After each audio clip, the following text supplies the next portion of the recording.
Assalomu alaykum, yaxshimisizlar, tuzumsizlar, qalaysizlar? Yaqinda voqea challenge'ini boshlab tugatdim. Bu qanaqa boshlandiki, onajonim Instagramda bir video ko'rib qolibdilar. Что 40 kun voqea surasini o'qish insonni hayotida muvaffaqiyatiga juda ham katta sabab bo'ladigan amallardan bittasi deb aytdilar.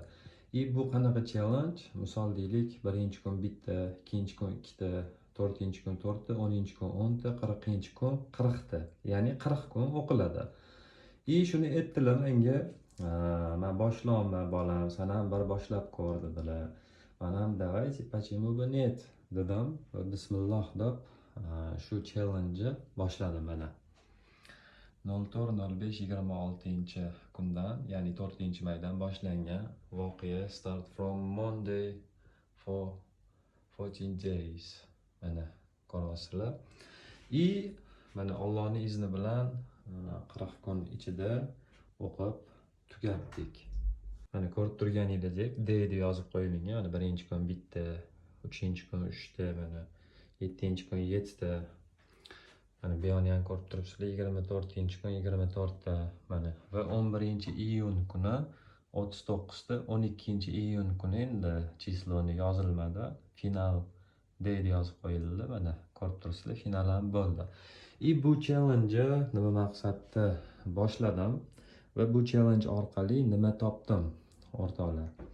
Bu challenge boshlashdan maqsad aslida muvaffaqiyatga erishish, shu muvaffaqiyat yo'llarini ochilishi, yetakdali o'zinglar ham bilasizlar. Nima maqsadda masalan deylik o'qilishini, chunki Alloh taoloning va'dasi haq.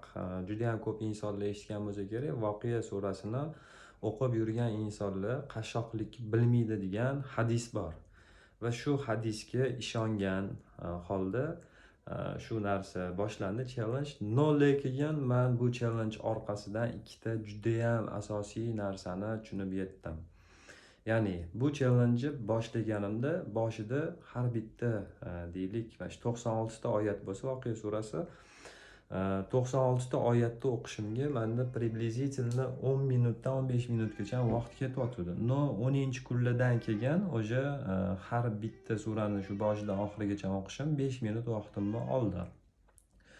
O'rtoqlar, nimani tushunib yetdim? 5 minut ichida inson deylik shunaqangi ko'p deylik narsalarga erishishi, shunaqangi ko'p ishlarni qilishi mumkin ekan. Men shuni tushunib yetdim. Virgin Group asoschisi ham bitta gap aytgan-ku, sekundlarda yashaylar. Va shu sekundlarda yashadim o'rtoqlar. Chunki bu voqea surasini eshitganlar bo'lsa, agarda masalan deylik 10-chi kun yoki 15-chi kun bir kunni propust etib qolsa, yana boshiga, ya'ni startga qaytib qoladi, yana boshidan boshlash kerak bo'lib qoladi. Xuddi shu narsani deylik xohlamasdan yana boshiga shuncha mehnat qilindi, vaqt ketdi, yana boshiga qaytib qolish xohlamagan holda tirishdim. Shu 5 minutimni ham deylik juda ham qizg'anib, shu ish uchun, shu maqsad uchun men safarbar qildim, sarfladim. 5 minutda qadrini juda ham chuqur anglab yetdim o'rtoqlar. Bu birinchi narsa. Ikkinchisi, o'rgangan narsalarimdan eng asosiysi bu fokus o'rtoqlar, diqqat. Hozirgi kecha kunduzda bilasizlar, social media chiqqan, Instagram, Telegram, telefon, har xil messenjerlar va shu oqibatda bizani diqqatimiz juda ham tez va juda ham ko'p buziladi o'rtoqlar. Inson bir narsaga diqqat qaratib va shu narsa, ya'ni fokusi bir ishda bo'lsa, masalan 5 minut bo'ladimi, 1 minut bo'ladimi, o'sha fokus hammasini 100% shu qilayotgan ishiga bersa, juda ham katta rezultatlar bo'lishiga yana bir bor nima desa bo'ladi, amin bo'ldim, убедиться qildim o'rtoqlar. Fokus juda ham hozirgi kecha kunduzda tenni narsalardan biri bo'lib qolgan. Fokusni kerakli narsaga va kerakli ishga biz agarda aniq qilib bera oladigan bo'lsak, biz nimaiki oldimizga maqsad qo'ysak, hammasiga erishamiz o'rtoqlar. Mana 40 kun ichida misol deylik, shu maqsad qo'yildi va shu maqsadga Allohning izni bilan erishdim. Va eng katta yana plyuslaridan biri 80%, deyarli 80% voqea surasini yodlab oldim.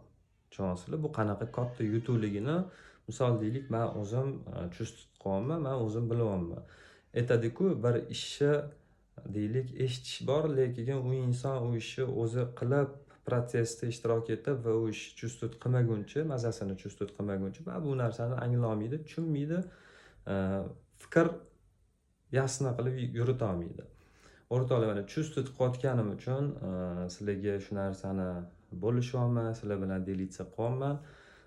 Inson mana sekundlarda yashasa, judayam ko'p narsaga, judayam ko'p ishlarga ulguradi.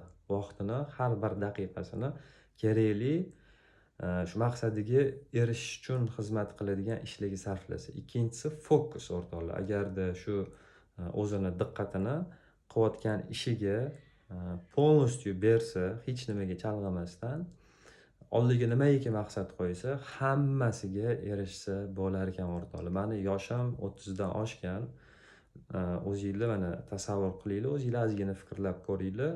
30 dan oshgan insonlar 96 oyatli surani yodlab olishi bir qancha mashaqqat o'zi aslida.